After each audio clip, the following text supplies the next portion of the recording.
Abramos a palavra do Senhor no Evangelho segundo Marcos. Marcos, capítulo 11, a partir do verso 12. Nós vamos dar continuidade à série a respeito do simples Evangelho do Senhor Jesus Cristo. Nós vamos refletir sobre o tema, uma reforma espiritual. Marcos, capítulo de número 11, a partir do verso 12, nos diz assim: aquela que é infalível, inerrante e autoritativa palavra de Deus. No dia seguinte, quando saíram de Betânia, Jesus teve fome. E vendo de longe uma figueira com folhas, foi ver se nela acharia alguma coisa. Aproximando-se dela, nada achou, a não ser folhas, porque não era tempo de figos. Então Jesus disse à figueira: nunca mais alguém coma dos seus frutos. E os discípulos de Jesus ouviram isso. Verso 15. E foram para Jerusalém. Quando Jesus entrou no templo, começou a expulsar os que ali vendiam e compravam. Derrubou a mesa dos cambistas e as cadeiras dos que vendiam pombas, e não permitia que alguém entrasse no templo, carregando algum objeto. Também os ensinava e dizia: não é isso que está escrito? A minha casa será chamada casa de oração para todas as nações? Mas vocês fizeram dela um covil de salteadores. E os principais sacerdotes e os escribas ouviram isso e procuravam uma maneira de matar Jesus. Mas os temiam, porque toda a multidão se maravilhava de sua doutrina. E vindo à tarde, Jesus e os discípulos saíram da cidade. Amém. Que o Senhor, meus irmãos, aplique sua palavra verdadeiramente ao nosso coração. O tema da mensagem dessa noite é uma reforma espiritual. Este é o segundo dia que Jesus está em Jerusalém, após ele ter realizado a sua entrada de uma forma triunfal, mas também humilde, montado assim no seu jumentinho. E sobre este tema, a reforma espiritual que é necessária para o povo de Deus, nós precisamos entender quando que uma reforma espiritual ela é necessária. Quando que nós precisamos reformular a nossa espiritualidade diante do Senhor. Eu acredito que tem alguns pontos a serem observados quando se trata disso. A respeito do testemunho do Evangelho do Senhor Jesus Cristo, como ele é recebido pela maioria das pessoas ao nosso redor. Quando você se identifica como um cristão, quando alguém te pergunta se você tem alguma religião e você fala que você é cristão, que você é reformado, que você é evangélico, que você é protestante, como que a pessoa recebe essa informação? Normalmente, as pessoas vão te relacionar como um ser que não gosta de pensar, que é bitolado, que é alguém que é facilmente manipulado, que é dominado por uma religião que não tem grande relevância assim. Normalmente, no meio não cristão, os cristãos são vistos com grande desprezo. A igreja, muitas vezes, ela é vista como uma agência social, um clube, onde pessoas que compartilham de algo em comum se reúnem. A igreja, nesse período de eleição, que está próximo, ela também é vista como um local onde ganhar votos. Qual vai ser o voto da igreja? Assim que as pessoas olham para a igreja hoje. Outros olham para a igreja como um comércio, um grande negócio, lucrar pela fé. E isso não é difícil de você observar. Só que no nosso bairro vocês estão cansados de ver a quantidade de igrejas que possuem.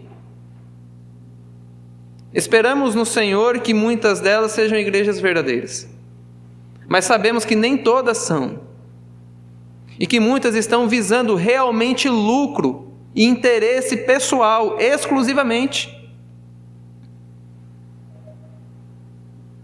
A igreja, infelizmente, não é vista como um corpo de sacerdotes e profetas que anunciam a vontade de Deus, pessoas dedicadas à vida de oração e de espiritualidade vívida. Dificilmente, meus irmãos, as pessoas nos procuram pedindo orações. Sempre é um caso isolado, é um membro da família que nos procura a respeito disso. Por quê? Porque a imagem que eles possuem da igreja não é real, não é aquilo que a igreja é de fato, conforme anunciada na sua palavra. Por isso nós, meus irmãos, necessitamos de uma reforma espiritual. E é isso que o Senhor Jesus vai deixar claro nessa passagem. Jesus passa os últimos dias aqui com os seus discípulos em Jerusalém, e agora ele passa a realizar uma purificação espiritual no povo de Deus. Jesus faz isso através das suas ações e palavras e exerce um juízo diante daquilo que ele havia observado de errado. Se você observar no verso de número 11, ele observou tudo que havia no templo. E ele se retirou porque era tarde, ele voltou para Betânia. Provavelmente ele foi na casa de Lázaro, junto de Marta e Maria, e ele repousou ali junto com os discípulos. No outro dia ele voltou para Jerusalém e foi até o templo novamente. Ao caminho de Jerusalém ele teve o quê? Fome, nos diz o verso de número 12. No dia seguinte, quando saíam de Betânia, Jesus teve fome. E aí então ele avista aqui uma árvore de figos, um pé de figos, uma figueira. E ele procura nela algum fruto e não encontra. E assim, por causa disso, ele lança uma maldição sobre a figueira e ela passa a secar. O primeiro ponto, meus irmãos, da nossa mensagem nessa noite é quando é necessário uma reforma espiritual, quando não há frutos. Quando há apenas aparências externas de uma religião. A figueira está localizada aqui de uma forma simbólica para nós, para mostrar o que estava acontecendo com o povo de Deus naquele momento. Havia cultos, havia formalidade, mas não havia vida. Não havia frutos, o fruto do Espírito Santo. Então a passagem da figueira está aqui para representar exatamente isso. Quando tem a aparência que é alguma coisa, mas quando na realidade não é. E até o verso 14 nós vemos essa passagem a respeito da figueira, onde Jesus vai ilustrar de uma forma muito vívida aquilo que estava acontecendo com o povo de Deus. E o texto inicia no verso de número 12, nos contextualizando uma data, no dia seguinte. E é interessante observar aqui que o evangelista ele se preocupa em mostrar a historicidade desse evento. É algo que realmente aconteceu. E veja que o mesmo Senhor que teve fome aqui, ele também tem poder para amaldiçoar aquela figueira. Isso ensina para nós que o Senhor Jesus Cristo, ele é plenamente humano, porque assim como nós, ele tem necessidades fundamentais e básicas como um homem. Ele sentiu fome. Mas esse mesmo ser humano, ele também é divino. Ele tem poder para amaldiçoar uma árvore e fazer com que ela seque imediatamente ou rapidamente. Então, nessa passagem nós vemos as duas naturezas do nosso Redentor existindo na mesma pessoa, plenamente humano, plenamente divino. Por isso que os discípulos ficavam admirados. Diz o texto que ele teve fome, vendo de longe uma figueira com folhas, foi ver se acharia nela alguma coisa, Aproximando-se dela, nada achou a não ser folhas, porque não era tempo de figos. Veja que no texto ele ressalta a palavra folha 2 vezes, porque ele quer deixar muito claro que essa árvore, ela era vistosa, era uma árvore bonita. Qualquer pessoa que olhasse iria sentir o desejo de tomar do seu fruto. Só que quando foi procurar o fruto, não encontrou. Alguns críticos usam essa passagem para dizer que Jesus exige algo que era impossível, porque não era tempo de figos. Mas os críticos não compreendem o ensino de Jesus, que os cristãos devem dar bons frutos em todo o tempo, que aqueles que apresentam possuir frutos devem ter esses frutos de verdade. Quando o texto nos diz que ainda não era tempo de figos, é que não estava no tempo da colheita, mas algumas árvores, de uma forma antecipada, davam seus primeiros frutos. Por isso que aquela árvore estava vistosa e parecia ter fruto nela. Só que quando Jesus foi procurar, não o encontrou.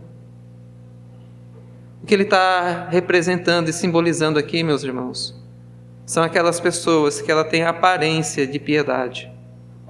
Elas se vestem como cristãos, têm um linguajar cristão, ela se identifica como um cristão para você, mas a vida prática é uma vida imoral. Mas na vida prática, essa pessoa só pensa nela mesma. Na vida prática, não possui nenhum fruto do Espírito Santo, não possui amor, não possui longanimidade, não possui mansidão, não possui domínio próprio. É essa pessoa que está sendo simbolizada aqui nessa passagem. Essa pessoa que tem aparência, mas não tem a realidade. Os profetas do Antigo Testamento acusavam já Israel dessa atitude.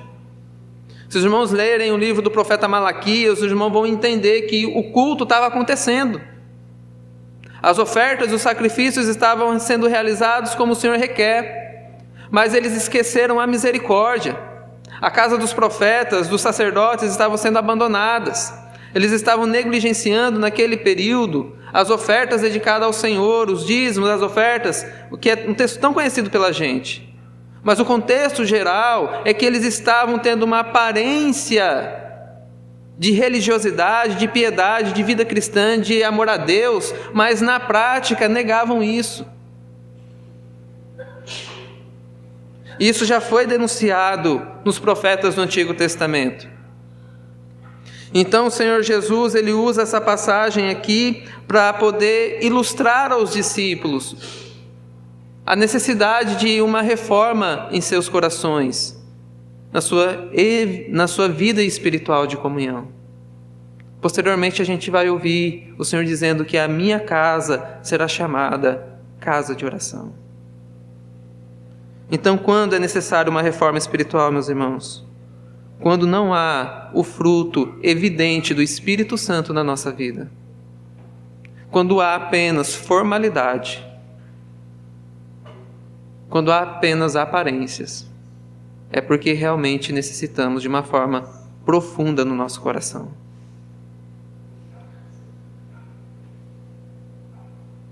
Eu não sei vocês, eu não gosto muito de bolo, né, de doce, mas muita gente gosta. E às vezes você vai numa festa de aniversário, né, casamento principalmente, tem aqueles bolos bonitos, né, cheio de pra que isso. Então você olha assim, é de encher os olhos. Mas aí você vai lá e pega um pedação grande, né, para aqueles que gostam. Aí vai dar uma mordida no bolo, parece que enche a boca de espuma, sabe? Acho que é glacê o nome, eu não entendo direito. Mas aí você fica arrependido, você fala, meu Deus do céu, o que eu vou fazer agora com isso? Então tem a aparência que é bonito, é belo, mas quando você vai ver na realidade, não tem nada. É encher a boca de vazio. Assim são aqueles, meus irmãos, que têm a aparência que parece que são um crente fervoroso, mas você vai ver na prática, misericórdia, é um mau testemunho do Evangelho. A casa está perdida. É vergonhoso. É isso que o Senhor Jesus condena aqui. E quando Ele diz que ninguém mais coma do seu fruto, Ele está indicando que todo aquele sistema de ritual do Antigo Testamento iria se cessar. Aquela ritualidade, aquela forma externa iria se acabar. A árvore natural, ela foi colocada pelo Senhor para abençoar. Se eles não estão tendo fruto algum, se eles não estão comunicando a verdade do Evangelho, se eles não estão abençoando pessoas, eles vão acabar. E realmente acabou toda aquela cerimônia do Antigo Testamento. Toda aquela formalidade do culto que havia a respeito de sacrifícios do Antigo Testamento. Então Jesus aqui ele faz esse prenúncio através da figueira que não havia frutos. Ele diz aqui a respeito do futuro de Israel antigo. E então ele entra no templo. No verso de número 15 até o verso 17, nós vemos que essa fé que era aparente, ela estava sendo um motivo de comércio. E foram para Jerusalém quando Jesus entrou no templo, começou a expulsar os que ali vendiam e compravam. Derrubou as mesas dos cambistas e as cadeiras dos que vendiam pombas, e não permitia que ninguém entrasse no templo carregando algum objeto. Agora, meus irmãos, ele entrou no templo. E o que ele fez lá? Veja só, ele expulsou pessoas, ele proibiu o comércio e depois ele passou a ensinar. O que estava acontecendo ali era o comércio da fé. Como era período da Páscoa, vinham judeus e gentios de toda parte do mundo para cultuar e festejar ali em Jerusalém. Então, o que havia ali, principalmente no pátio dos gentios? Porque neste período da história de Israel, o templo estava sendo erguido por Herodes, a força política daquele momento, pela qual a nação de Israel estava subjugada. Então havia troca de favores entre os sacerdotes, os principais sacerdotes e escribas, com o poder político do momento. Havia uma troca de interesses ali, então eles haviam entrado num acordo. Então Herodes constrói o templo, estabelece ali aquele perímetro de adoração, e os escribas, eles regulam isso, os sacerdotes, eles regulam isso. Então, como naquele período estava vindo um grande número de pessoas para cultuar em Israel, eles faziam o comércio ali para quê? Para oferecer os sacrifícios. Veja que eles estavam comercializando aqui, o que eles estavam comercializando? Pombas. E a pomba era o animal para as pessoas que tinham menor poder aquisitivo. Aqueles que conseguiam ofertar a cabritos, eles assim o faziam. Mas se os irmãos lembrarem, por exemplo, quando Salomão e os grandes reis de Israel iriam fazer as festas da Páscoa, era uma quantidade enorme de sacrifícios. Por quê? Porque aquilo representava a sua espiritualidade, a sua fé, a remissão dos pecados, o perdão do pecado através do derramamento de sangue. Só que as principais famílias sacerdotais, elas aproveitavam desse período porque havia muita gente ali. Então havia mesa do quê? De cambista, eles trocavam moedas. Você trazia a moeda de uma região, vinha para cá, a gente transferia no valor atual nosso aqui, para poder você fazer o seu comércio. Então tudo isso estava acontecendo ali no local que era para ser o local de adoração. E diante dos registros, essa não é a primeira vez que Jesus ele faz isso. No Evangelho segundo João, ele inicia o seu ministério, logo no começo do seu ministério, ele já expulsa esses comerciantes do templo. Já Marcos e Mateus e Lucas colocam esse episódio, esse momento, já no final do seu ministério, já nos últimos dias. Então ele entra no templo aqui, com uma ira santa, ele expulsa todos aqueles que faziam da fé, da verdadeira fé, o motivo do seu comércio. Queriam lucrar em cima dos fiéis. Era isso que estava acontecendo.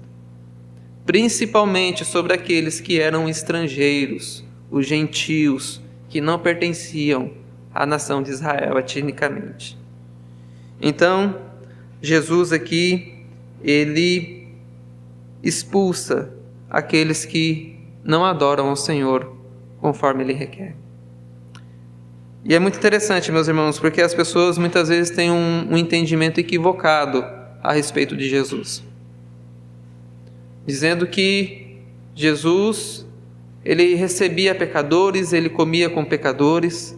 Isso é verdade. Pecadores arrependidos se assentaram na mesa junto com o seu mestre.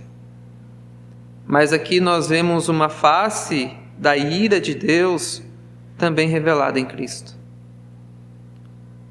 Nós vemos o Senhor Jesus aqui, Ele está o quê? Expulsando pessoas. Manifestando a ira de Deus e o zelo pela sua adoração. Então Ele expulsou aqueles que vendiam e compravam. Não é só aqueles que estão vendendo, mas é aqueles que estão comprando também. E a mesa dos cambistas que foi virada. Jesus, além de expulsar, Ele proibiu o comércio no templo, no verso 16. E não permitia que alguém atravessasse o templo carregando algum objeto. Se os irmãos lembrarem, no Antigo Testamento, o sistema do culto era diferente. Então você tinha o local onde só os sacerdotes podiam adentrar, que era o lugar santo, e ali trocar o pão da propiciação. Ali tinha a mesa com o candelabro. Você tinha o lugar santíssimo, que só o sumo sacerdote podia adentrar uma vez ao ano. E você tinha um pátio ao redor do templo. E é nesse pátio que o povo se reunia. Que ele iria ali levar os seus sacrifícios para o sacerdote fazer ali o sacrifício para o ofertante. Ele ia matar o animal, derramar o seu sangue e fazer todo aquele ritual que é muito bem detalhado para a gente no Antigo Testamento. Então assim era a forma de culto. Só que o que estava acontecendo ali era um comércio. E Jesus, além de proibir o comércio, Ele vai proibir que pessoas passem com objetos ali, como se fosse um momento de transação, de levar objetos de um local para o outro, para mudança de comércio. O que fica claro para a gente, meus irmãos, é o zelo que o Senhor tem pelo culto e adoração do seu nome. Ele exige solenidade, reverência no momento da adoração. Os gentios aqui estavam sendo impossibilitados de terem um momento de íntima comunhão com o Senhor. Imagine você sentado aqui para cultuar e tem um mercado funcionando aqui do lado. Comprando, vendendo. Essa era a situação. Então, um ponto fundamental aqui é que Jesus exige reverência no culto. Ele tem zelo com isso. As pessoas têm que vir para a casa do Senhor entendendo que ali é uma casa de oração. Quando nós interrompemos ou atrapalhamos os nossos irmãos na adoração, nós devemos entender que nós estamos pecando contra o Senhor. Tirar a atenção dos nossos irmãos de uma forma proposital, quando a gente poderia não fazer isso, a gente está atrapalhando a comunhão do nosso irmão com Deus. Quando sem necessidade, por exemplo, nós levantamos para ir ao banheiro, que tira a atenção de todo mundo, quando fica cochichando no meio do culto da adoração, quando não estamos prestando a devida atenção para o que está sendo dito. Isso é necessário, meus irmãos, isso é sério. Não é brincadeira.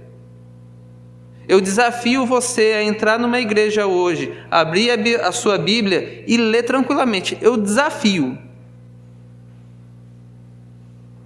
As pessoas não têm mais o senso do temor ao Senhor, de que aqui as pessoas estão tendo uma comunhão íntima com Deus, o Criador. Não é apenas um ritual, não é apenas formalidade, não é apenas uma liturgia que tem que ser cumprida, não. É seriedade.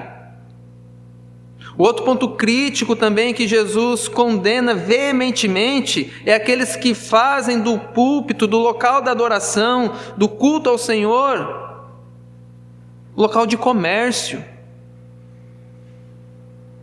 de vender a fé, de pastores e líderes que usam o púlpito da sua igreja para promover os seus próprios interesses. E isso nós temos de monte, estamos cansados de ver. Cristo, meus irmãos, não compactua com isso. Ele condena, ele expulsa, ele proíbe. É isso que ele faz.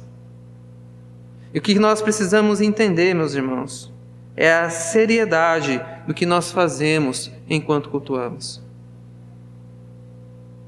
Nós entendemos que quando a Bíblia é aberta, lida, é Deus falando ao nosso coração, que é poderosa para transformar a nossa vida. E Jesus ensinou aqui, a partir do verso 17, também os ensinava. Veja como que Jesus ensinava. Não é isso que está escrito? Veja que ele vai se fundamentar, a sua argumentação é a respeito do quê? Daquilo que está revelado. Ele utiliza a própria Escritura para ensinar o povo. Não é isso que está escrito? A minha casa será chamada casa de oração para todas as nações. É para todo mundo. Não há uma separação étnica aqui, mas um ajuntamento de todas as nações, de todos os povos que irão se submeter ao senhorio do Deus da aliança. É isso que ele está afirmando. E que os sacerdotes e escribas estavam fazendo era um comércio de tudo aquilo dali. Então ele proíbe tudo isso, ele expulsa, ele coloca a sua cara à tapa, ele se expõe ali para dizer: isso está errado. Vocês fizeram da casa do Senhor um covil do quê? De gente boa? Ladrões. Fizeram da casa do Senhor o esconderijo de bandido. Hoje, meus irmãos, tem igrejas que são usadas como fachada, lavagem de dinheiro. Isso acontece ainda hoje. Desde aquele momento, Cristo já denunciou esse tipo de prática e condenou. Não é assim que deve acontecer entre o povo de Deus. Então, quando é que é necessário uma reforma espiritual para a gente? Quando há apenas a aparência de piedade, mas não há fruto do Espírito. E quando a fé é banalizada, é comercializada por aqueles que estão na liderança. Quando nós temos esses dois cenários, essas duas evidências, é porque nós precisamos realmente de uma reforma espiritual através de Cristo Jesus, o nosso Senhor. A partir do verso 18 e o verso 19, vai dizer a reação que os principais sacerdotes e escribas tiveram. Eles ouviram e procuravam uma maneira do quê? Apenas maltratar Jesus, de tirar ele do templo? Não, eles queriam matá-lo. Pois temiam, porque toda a multidão se maravilhava da sua doutrina. E vindo à tarde, Jesus e os discípulos saíram da cidade. E aqui, meus irmãos, caminhando para o final, algumas considerações são importantes para nós. Que os que rejeitam o Evangelho e planejavam matar o Senhor Jesus, não é apenas calá-lo ou restringi-lo, mas sim matar. Que o desejo de todos os gananciosos contra o Evangelho é realmente eliminar o Evangelho do seu meio. O que nós precisamos fazer diante disso, meus irmãos, é olhar para a nossa própria vida, para ver se nós identificamos o fruto do Espírito Santo. A palavra do Senhor nos diz o seguinte, que quando o Senhor Jesus Cristo voltar, ela faz uma pergunta: achará fé na terra? Será que há realmente fruto do Espírito Santo em nossa vida? A mansidão, o domínio próprio, todas as virtudes mencionadas em Gálatas, Será que ao olhar, ao contemplar a nossa vida, nós conseguimos identificar o fruto do Espírito? Essa é uma necessidade que nós devemos fazer diante desse texto. Se Cristo vasculhar a nossa vida hoje, Ele vai encontrar o fruto do Espírito Santo? Será que realmente temos evidenciado de uma forma prática e vívida que somos verdadeiros filhos de Deus e isso não é apenas da boca para fora? É algo, meus irmãos, que nós devemos considerar. Nós devemos saber que Jesus amou pessoas e trouxe essas pessoas em comunhão com Deus, mas Ele também expulsou outras que não tinham a mínima reverência com a adoração e o culto. Ele expulsou as pessoas que buscavam o interesse próprio do meio do templo. Ele amou pessoas, mas também tirou aquelas que atrapalhavam a adoração verdadeira ao Deus verdadeiro. Ele é duro e severo contra aqueles que brincam com o Evangelho e com a fé que foi dada uma vez por todas aos santos. Que nós, meus irmãos, venhamos fugir daqueles que fazem da fé uma fonte de lucro. Possamos denunciar isso, entendendo que o que estão fazendo é algo errado, é algo abominável aos olhos do Senhor. Que nós não venhamos ter medo. Assim como o Senhor Jesus, Ele manifestou a sua indignação e a sua ira santa aqui nesse momento, que nós também possamos, meus irmãos, numa ira santa, denunciar todos aqueles que fazem da fé um meio de comércio, entendendo que vai haver oposições a respeito disso, assim como houve diante de Jesus. Mas nada acontece sem que Deus há de determinar. Nada acontece que não esteja no controle do nosso Senhor. Que mesmo essas pessoas, as autoridades, os principais, queriam matar Jesus ali naquele momento, nos diz o texto que ele foi embora com os 12. Porque a hora ainda não era chegada. Deus estabeleceu todos os nossos dias, meus irmãos. E nada foge do seu conselho e da sua autoridade sobre nós. Que nós venhamos entender que quando estamos cultuando ao Senhor, nós devemos buscar ao Senhor em oração, verdadeiramente, para que assim possamos receber a bênção do Senhor. Essas paredes aqui levantadas, elas têm um único objetivo: para comportar a igreja do Deus vivo, para ser chamada casa de oração, para que a voz do Senhor aqui seja ouvida. Se nós nos reunimos para algum outro objetivo a não ser esse, a glória de Deus, o bem do seu povo, a comunhão íntima com o nosso Senhor em oração, em adoração e o culto a Ele, nós estamos fazendo errado. Nós precisamos rever os princípios realmente da nossa fé. Que mesmo, meus irmãos, pessoas poderosas intentando o mal, nada acontece sem que Deus tenha ordenado e designado isso para o nosso bem. Que hoje venhamos abandonar todo o formalismo e a religiosidade barata. Que você abandone de vez o amor às riquezas, o consumismo, o materialismo, achar que a vida consiste no comércio, em comprar e vender. A vida não consiste disso. A nossa vida está oculta, escondida em Deus, e é nele que nós encontramos vida eterna. Não há satisfação alguma fora de Deus. O Senhor Jesus Cristo, Ele reconhece isso muito bem, e é por isso que Ele fica indignado e irado contra aqueles que proíbem, que atrapalham a adoração ao Senhor. Nós devemos louvar e engrandecer o nome do Senhor quando nos reunimos no seu nome. E devemos fazer isso, meus irmãos, realmente em espírito e em verdade.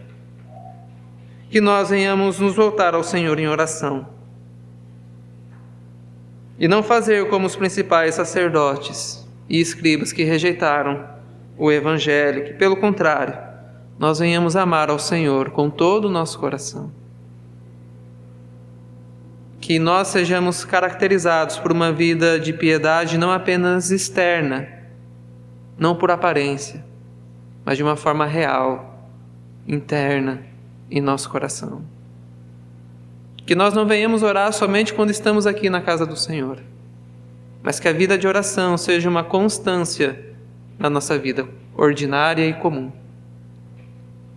Que possamos fazer aquilo que o Senhor requer de nós, entendendo que Cristo fica irado contra todos aqueles que fazem da sua casa um covil de ladrões e salteadores. Que Ele tenha misericórdia de todos nós, que a sua palavra esteja no nosso coração, que nós venhamos frutificar em tudo aquilo que nós venhamos ainda a realizar. Porque nós devemos pregar em tempo e fora de tempo. Em todo tempo deve haver o fruto do Espírito no nosso coração e evidenciado na nossa vida cristã. Amém?